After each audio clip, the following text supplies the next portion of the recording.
జూబ్లీహిల్స్ ఉప ఎన్నికల్లో పతంగి పార్టీ పోటీ చేస్తుందా లేక అధికార కాంగ్రెస్కి మద్దతిస్తుందా అనేది కీలకంగా మారింది. ఇక్కడ పాగా వేసేందుకు 3 పర్యాయాలుగా ఆ పార్టీ ప్రయత్నాలు చేస్తుంది. ఇక్కడ పలు డివిజన్లలో ప్రాతినిధ్యం వహిస్తుండడంతో ఉప ఎన్నికల్లోనైనా జూబ్లీహిల్స్ అసెంబ్లీ స్థానాన్ని దక్కించుకోవాలని వ్యూహాత్మకంగా అడుగులు వేస్తుంది అనేది కీలకమే. వాస్తవంగా 2014లో ఇక్కడ బరిలో దిగి డి అంటే డి అనే విధంగా పోటీపడి స్వల్ప ఓట్ల తేడాతో 2వ స్థానంలో నిలిచింది. ఆ తర్వాత జరిగిన ఎన్నికల్లో అప్పటి అధికార పక్షం బీఆర్ఎస్తో దోస్తీ కోసం బరిలో దిగలేదు. ఏడాదిన్నర క్రితం జరిగిన అసెంబ్లీ ఎన్నికల్లో మాత్రం పోటీ చేసినప్పటికీ పరాజయం తప్పలేదు.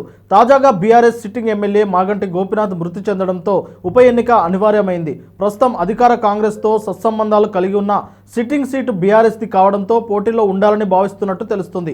అధికార కాంగ్రెస్ పార్టీ బరిలో దిగే అవకాశం ఉన్నా స్నేహపూర్వకంగానే పోటీ ఇచ్చి అసెంబ్లీ స్థానాన్ని తన ఖాతాలో వేసుకునేందుకు ఇది చక్కని అవకాశంగా భావిస్తుందనే వాదనలు వినిపిస్తున్నాయి. 2014లో జూబ్లీహిల్స్ అసెంబ్లీ ఎన్నికల్లో పోటీ చేసిన మజ్లిస్ గట్టి పోటీ ఇచ్చింది. అప్పట్లో ఆ పార్టీ తరఫున రంగంలో దిగిన బీసీ సామాజిక వర్గానికి చెందిన నవీన్ యాదవ్ 2వ స్థానంలో నిలిచారు.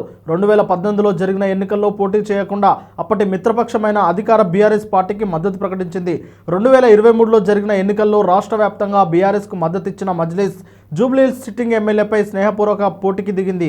వాస్తవంగా అధికార పక్షం దోస్తీ కోసం పార్టీ విస్తరణను సైతం స్వయంగా అడ్డుకట్ట వేసుకునే మజ్లిస్ గత ఎన్నికల్లో జూబ్లీహిల్స్ నుంచి షేక్పేట కార్పొరేటర్ మహమ్మద్ రషీద్ను బరిలో దింపడం వెనుక అనుమానాలు వ్యక్తమయ్యాయి. ముస్లిం మైనార్టీ ఓట్ల కాంగ్రెస్ పార్టీకి మల్లకుండా చేసే అధికార బీఆర్ఎస్కు సహకరించేందుకు మజ్లిస్ పార్టీ బరిలో దిగినట్లు ప్రచారం సాగింది. అందరూ ఊహించినట్లే బీఆర్ఎస్కు లాభం చేకూరింది. కానీ రాష్ట్రంలో బీఆర్ఎస్ అధికారం చేజారగా కాంగ్రెస్ గద్దెనెక్కింది. ఆ తర్వాత కాంగ్రెస్తో మజ్లిస్ స్నేహం కుదిరింది. తాజాగా సిట్టింగ్ బీఆర్ఎస్ ఎమ్మెల్యే మృతి చెందడంతో ఉప ఎన్నిక అనివార్యమైంది. జూబ్లీహిల్స్ అసెంబ్లీ నియోజకవర్గంలో 3వ వంతు ముస్లిం ఓటర్లు ఉన్నారు.